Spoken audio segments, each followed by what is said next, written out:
Bro, how you be getting around just eating those leaves? You need meat, man. I'm getting 10 times the energy that you'll ever get from real protein, that plant-based stuff. Man, whatever. You know you're basically killing the earth by excessive meat consumption? The ecological footprint of preparing meat, far exceeds that of preparing other foods. So if we keep doing this, we're basically screwed. So let me get this straight. You think the world's gonna end just because I enjoy a good old hamburger? Pretty much, but not how you're thinking about it. Oh, please educate me. Well, it's called our ecological footprint. The more consumption of meat results in the more debt we put on our environment. Speak English.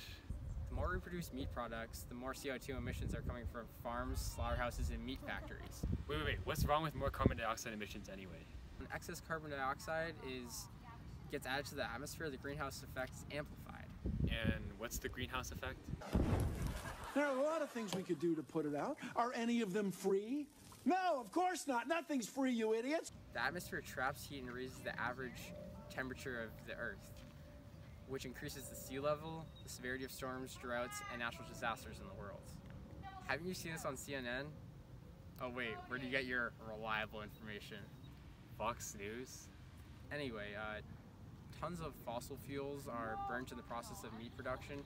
Livestock as well add to that gas emissions. How would livestock add that much to change anything? Okay, I'll give you an example. The hamburgers you like so much are made from beef, yes? Cows legit release between 70 and 120 kilograms of methane gas a year. And methane gas is a greenhouse gas that has an effect 23 times higher than CO2 on the climate. Okay, but what about vehicles? Wouldn't livestock contribute more? Dude, the whole meat industry generates as much greenhouse emissions as all cars, planes, trains, and other vehicles combined. Okay, so it's bad on the environment, but what about the workers? Aren't they gonna go find more industrial jobs and then, I don't know, a bigger ecological footprint? Not necessarily.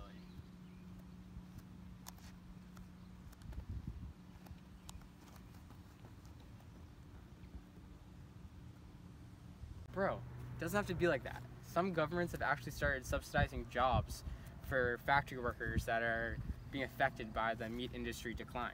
A few high-profile figures like the chief of the UN's Climate Science Panel and the economist Lord Stern have also made attempts to raise awareness on cutting meat consumption. You hear about the Impossible Burger, by the way?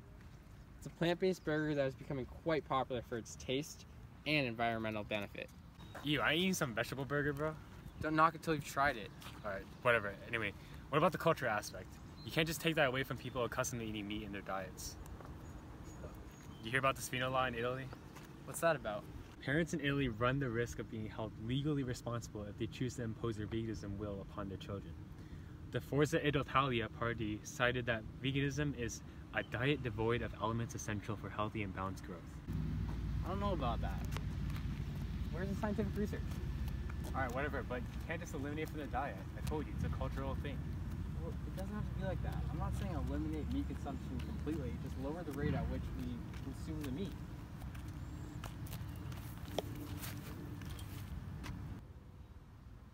Okay, but doesn't not eating meat make it harder for you to obtain essential nutrients like iron, zinc, and B12? Manufacturing meatless products with preservatives to substitute those nutrients would create a larger ecological footprint, right? From increased factories.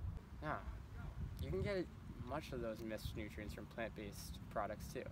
Meat is just one way to get them. Okay, I get it, but did you know that getting rid of meat could actually be detrimental too? How so? Grazing livestock depletion can sometimes lead to a lack of biodiversity. What does that have to do with the nutrients received from plants versus animals and ecological footprints? Alright, well, I'd say lacking biodiversity is as severe as pollution and climate change because, you know, grazing livestock actually helps in keeping certain endangered plants and animals alive. You claim that our environment must be more productive, and yet environments with livestock use an abundance of water for the livestock's needs. I think that's pretty wasteful. Kanish, you tell him.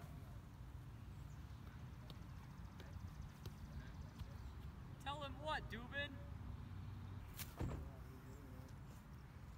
That vegetarianism essentially saves the earth. Alright, Dubin, I got you. So, crops that are grown to feed animals could instead be allocated to feeding humans, which would leave a smaller ecological footprint. In addition, you could also use the 10% rule.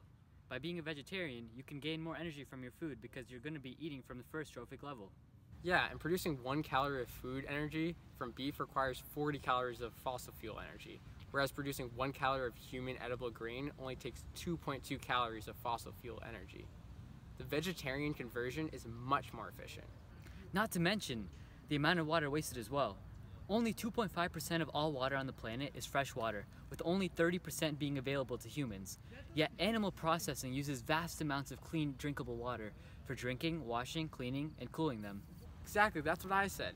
The ecological footprint of the whole process is huge. Switching to a plant-based diet would significantly help our environment.